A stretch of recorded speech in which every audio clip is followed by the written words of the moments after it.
12 tipi di intervento per quasi 70 milioni di euro di aiuti complessivi. Superato il giro di boa del piano di sviluppo rurale 2014-2020, l'anno si è aperto con nuove opportunità per chi opera nel settore primario. 12 per l'appunto i bandi per proseguire in una sfida dell'innovazione del settore in cui il Veneto crede fermamente, almeno ascoltando i dati registrati a fine 2017.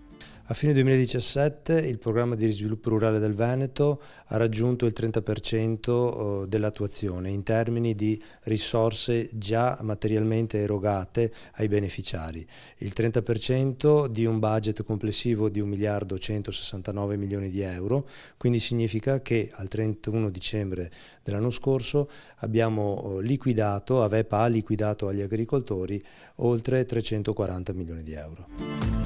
Ecco il primato del Veneto, la regione d'Italia più virtuosa o che quantomeno più crede alle risorse erogate per il 43% dal Fondo Agricolo Europeo, per il 40% dallo Stato italiano e per il 17% dal bilancio della regione Veneto.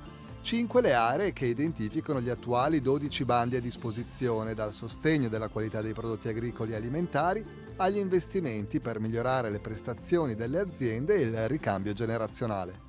Sono aiuti per investimenti in macchine, attrezzature oppure anche in fabbricati ad uso produttivo ovviamente, e la cui il percentuale di contributo varia dal 40 al 60%, a seconda che si tratti di giovani imprenditori oppure che lavorino in zona di montagna oppure in zona di pianura.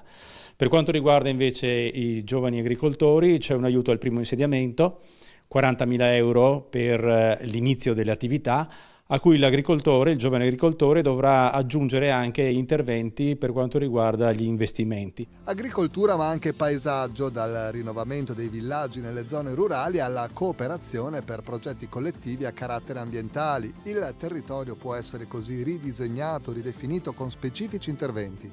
Si rivolge principalmente agli agricoltori che operano in prossimità di corsi d'acqua, in particolare di corsi d'acqua rientranti nella rete cosiddetta WISE, e ai consorzi di bonifica che assumono il ruolo di coordinamento del progetto. Gli agricoltori attuano propriamente il progetto andando a migliorare la qualità dell'ambiente e dell'acqua in particolare attraverso l'adozione di alcune misure specifiche che sono l'introduzione di infrastrutture verdi o di strutture funzionali al miglioramento della biodiversità.